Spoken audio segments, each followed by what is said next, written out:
Last week, AMD launched two new graphics cards, the Radeon RX 7800 XT and the RX 7700 XT. And so far, the overall consensus seems to be that the 7800 XT is quite great, but the 7700 XT is just not worth considering because it is much slower but not that much cheaper than its bigger brother. And now, which is less than a week later, the price of the RX 7700 XT is already going down. Now, it will depend a bit on the region, but here in the Netherlands, for example, some models are already being sold for 20 to 30 euros under the MSRP, and some of the premium models, like this Gigabyte Gaming OC, for example, are being sold for that base 509 euro MSRP, which makes it slightly bit more interesting than it was before. So let's see how it performs in 33 different games on 3 different resolutions, how it compares to the 7800 XT, and let's see if and when it makes sense to actually buy this card. So let's begin. Looking at the specs, we can already see why the 7700 XT doesn't seem that sensible. The core count does scale with the recommended price difference, and the 7700 XT does have slightly better clock speeds than the 7800 XT, but you also get 25% less memory, and the effective memory speed is lower as well. And I think the biggest problem here is that $50 difference. It is just not that much on a $500 card. I mean, it might be a bigger deal if you're comparing a $200 and a $250 card, for example, but just not in this price bracket. Since the reference card doesn't exist, we tested this Gigabyte Gaming OC model right here. It is a large 3-fan card that is almost 3 slots thick, and it just looks and feels very sturdy and relatively impressive with its size. But it is also a card that comes with a decent factory overclock, so do keep that in mind. I will also include some data of the 7800 XT Gaming OC to keep the perspective fair, because the Gigabyte model is faster than the reference AMD model. And other than that, this card also uses 2 regular 8-pin power connectors. It has a fan stop feature, dual BIOS switch, and it offers 2 HDMI 2.1 connections and 2 DisplayPort 2.1 connections as well. But let's see how it performs when it comes to gaming.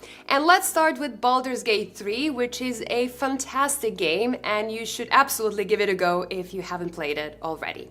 On 1080p resolution and ultra settings, the 7700 XT roughly matches the other cards, so we seem to be running into a CPU bottleneck, although it does have better 1% lows than the 8GB RTX 4060 Ti. On 1440p, the 7700 XT does drop a bit below the 7800 XT, and the 1% lows drop below 60 FPS, but I would say it still holds up relatively well. Starfield is an AMD featured title, and you can really see that in the results, as it even manages to just beat the much more expensive RTX 4070 at both 1080p and 1440p resolutions. But the RX 7800 XT performs a lot better here. Now, I am testing this in a city environment, so performance is a bit worse than other parts of the game, and since Starfield is only just out, we should expect some performance patches in the next few weeks, and these numbers might end up being completely different. Remnant 2 is another new title that came out a few weeks ago, and here the 7700 XT looks pretty good as well, easily beating the RTX 4060 Ti on both resolutions and even competing with the RTX 4070 at 1440p. In Microsoft Flight Simulator, the 7700 XT holds up well, especially on 1440p resolution, where the RTX 4060 Ti really starts to suffer. But again, the 7800 XT does show much better numbers for that small price difference. In Spider-Man Remastered, NVIDIA usually does a bit better, and here the 7700 XT dropped just under the RTX 4060 Ti, and the 7800 XT is well ahead. Still, it plays the game great, even on 1440p.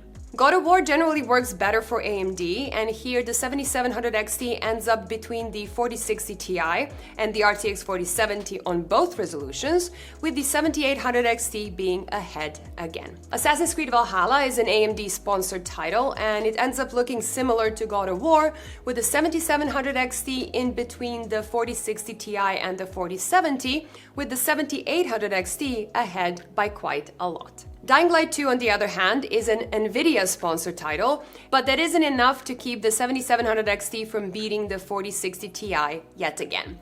And it is the same in Cyberpunk 2077. It is an NVIDIA-sponsored title, and generally, it is a game where we see NVIDIA GPUs outperform their AMD counterparts.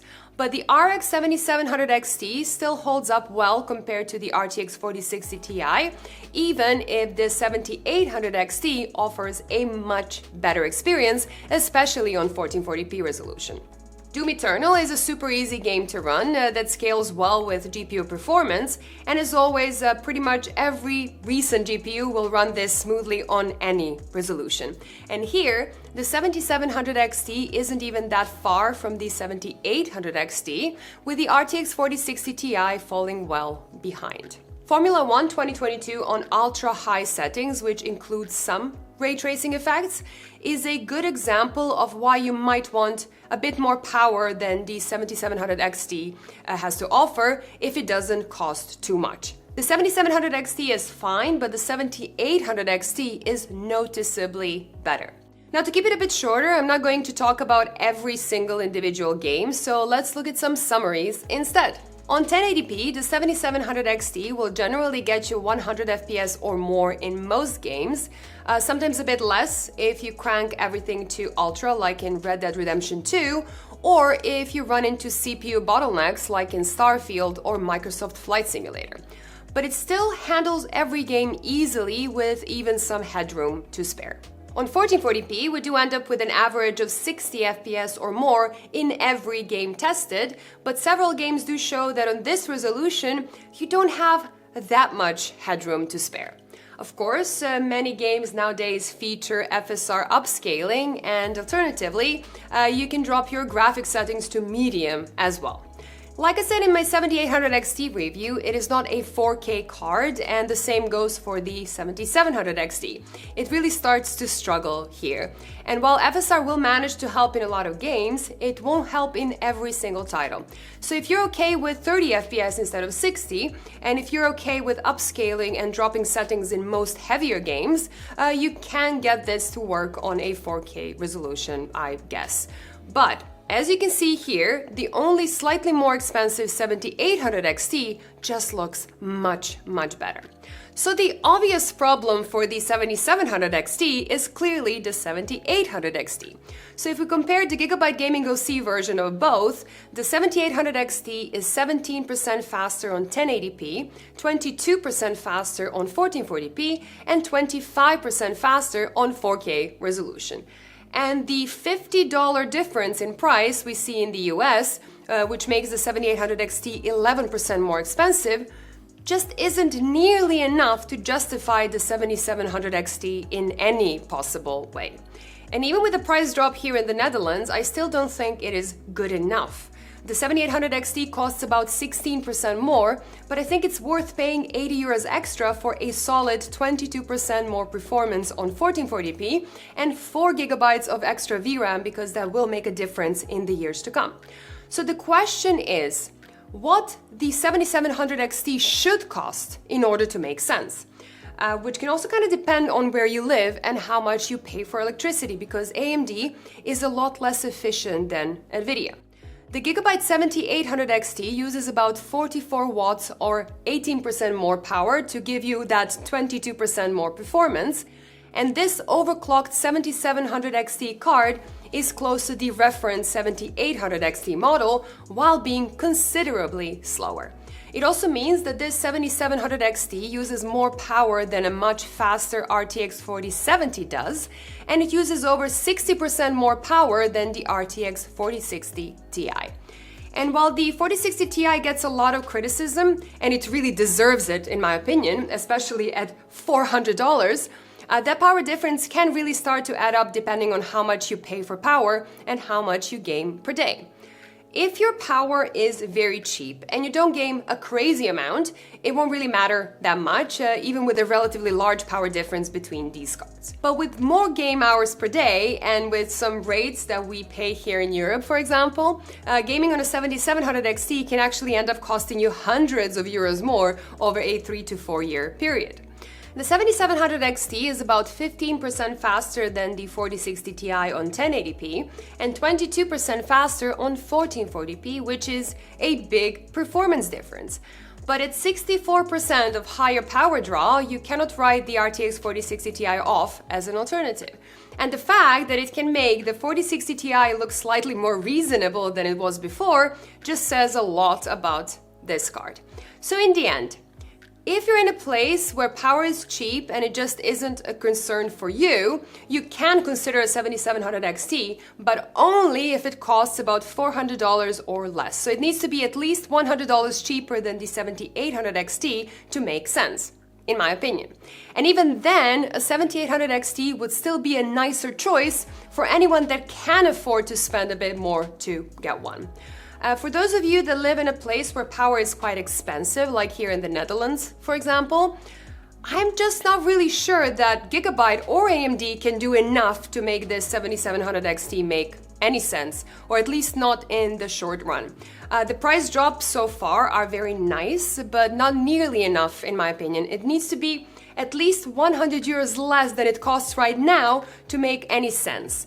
And I'm not sure that will really happen anywhere in the near future. That being said, it is also not impossible because it has been less than a week and prices are already dropping. And AMD does have a history of aggressive price drops if supply and demand require it. So it is definitely a possibility, and I really recommend you keep an eye on those prices and make your total power cost calculation before making your choice. This video was brought to you by Corsair and their Elite LCD XT coolers. These premium all-in-one water coolers combine excellent performance with a fully customizable LCD screen that can showcase anything you have in mind. With a low noise pump and the AF Elite fans, they can easily keep up with the latest and hottest of processors out there while keeping your system quiet. You can install them on a variety of sockets, including the latest Intel and AMD ones, and once the installation is complete, you can use the iQ software to control the RGB effects or sync them with the rest of your Corsair gear. Check them out using the links in the description below. I hope you enjoyed this video and I hope it was helpful, at least a bit. If you liked it, do consider clicking that subscribe button so you don't miss my future uploads. Thank you all for watching and I will see you in the next one. Bye!